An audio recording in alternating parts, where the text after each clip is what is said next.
And you have called this a great success. That is not how they see it. Why do you say that it was a great success what happened and what is happening in Minneapolis? Well, I never expected the politicians to call it great success, to give President Trump a win.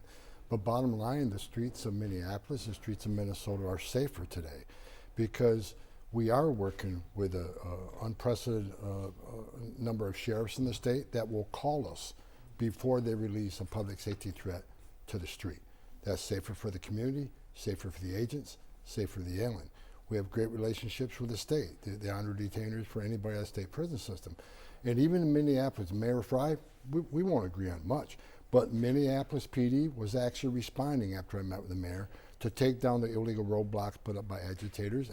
And all the law enforcement, every chief of police I met, every sheriff I met, promised to respond to public safety issues when ICE is out there doing an operation, they get surrounded by agitators and things get out of control. They all committed to responding, and after I met with them, that's exactly what they did, and they continue to do. All right, let me ask you about the status of the drawdown in Minneapolis. Where are we? How many officers have left? How many are still there, and how long will they stay? You know, I haven't seen the numbers today. We're probably down 2,000.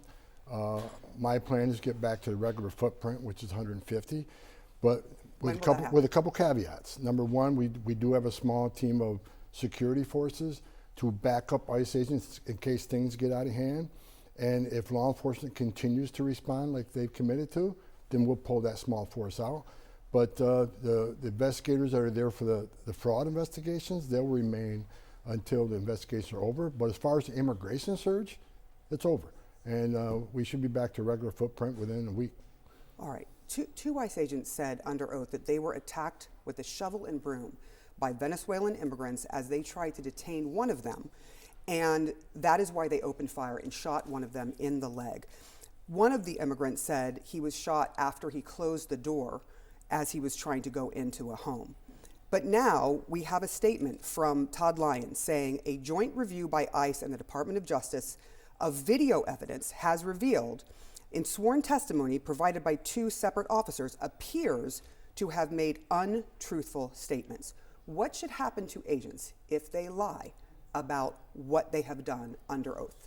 Well, first of all, they'd be investigated by Internal Affairs and held accountable for anything they did outside of policy. But I talked to the U.S. Attorney personally on this. They're being investigated, and they may be charged with a crime if the evidence shows that they lied under oath and made up this the whole incident.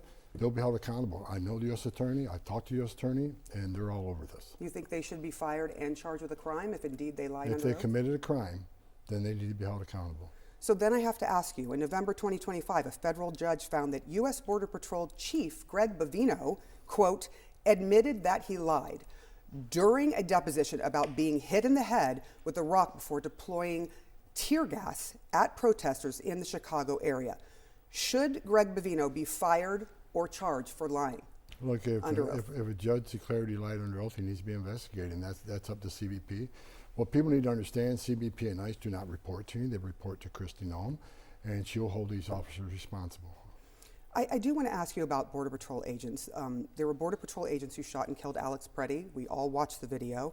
DHS Secretary Kristi Noem said he was brandishing a gun and called him a domestic terrorist. Petty was not brandishing a gun, and the gun was on his hip and was taken by Border Patrol officers on video, and he was shot and killed after that. Does the entire agency have a lying problem? Well, look, I'm not going to comment on the investigation itself. I'd said from day one in any of these shootings that I would not comment on them until the investigation's finished by the FBI, Internal Affairs. That's the way it should be. We shouldn't prejudge it. And look, I don't know what information the secretary had when she made those statements.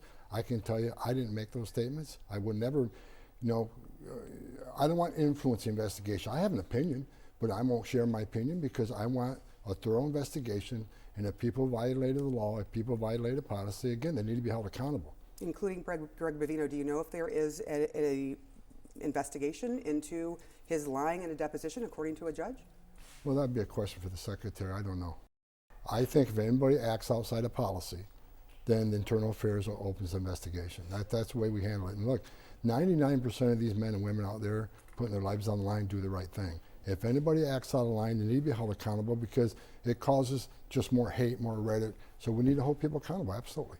I do want to lastly ask you, I just happened to have been in Minneapolis just a day ago, and I sat down with a 16-year-old girl who is an American citizen, and she was accused by ICE agents of bumping into their car as she left high school to go pick up medicine for her grandmother.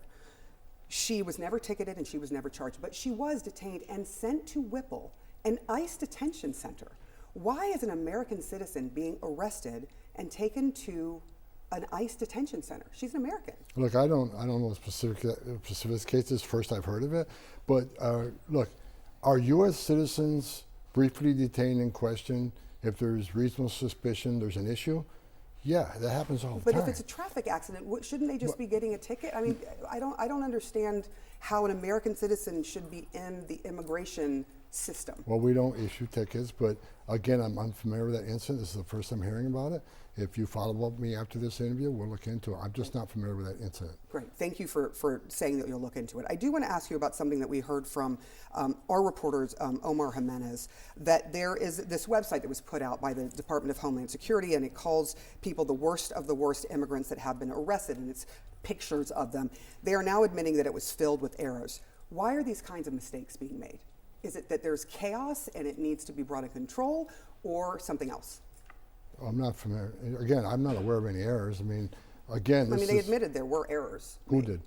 The Department of Homeland Security. Okay, well, then at least they're saying they've been made errors. Look, this is a huge operation. We had over 10 million illegal aliens cross the border in the Biden administration. That's why we're out there. We got to remember, why are we even here? Why are thousands of agents out there? Because we got to deal with the repercussions the last 4 years of millions of illegal aliens that weren't properly vetted, many criminals, many terrorists released in this country. So we got a lot of agents on the street. When you have thousands of arrests every week, mistakes will be made. When I first got to Minneapolis, things weren't perfect. I made changes, and I think that Minneapolis in Minnesota are better for it. The streets are safer. The vast majority of men and women are doing the right thing out there every day. And they're making this country safe again, keeping President Trump's promise of making America safe again, and having a mass deportation. It is not okay to be in this country illegally. It is not okay to enter this country illegally. It's a crime. And there are millions of people standing in line that want to be a part of the greatest nation on earth, taking their tests, paying their fees, doing their background investigations. They're sitting in the back seat while millions of people cheated the system and came up front. I do want to just ask you, you used the word that things were not perfect. In speaking to an officer and speaking to some officials and speaking to people on the ground, they said it was hell to try to deal with this surge that was chaotic. It seemed like it was all over the place, that it was unplanned, that it was undisciplined, that it wasn't following the law. What do you say to them? I went there, I made immediate changes. There were several chains of command. I mean, it sounds like you're agreeing that it was a mess before you got I there. made changes. I created a unified chain of commands. Everybody's reporting up to one chain. I wanted to make sure it was targeted enforcement operation. I don't think it was happening in all instances. But I think the most important thing I did, I talked to the mayor. I talked to the governor. I talked to the attorney general. We can't fix things talking in an echo chamber. We got to talk to the other side, and that's how we fix things. That's how we got the unprecedented cooperation. That's why the state of Minnesota, I think, is safer today, because law enforcement is working with law enforcement. I never asked them to be immigration officers. I'm just asking them to give us the public safety threats and the safety and security of a jail rather than to release them to the street. When they release them to the street, one agent can arrest one bad guy in a jail. But when you release them, now we got to send a whole team out to find him for officer safety reasons, so you got 6 guys now out there. And because of the agitation, because of threats against ICE, now we got to send a security team to back them up. So now you got a dozen guys to arrest one person. That's not good luck. So letting us have access to these jails was a game changer, and it's going to keep everybody safer. The officer, the community, and the alien. Board Czar Tom Homan, I thank you for coming in. Thank you.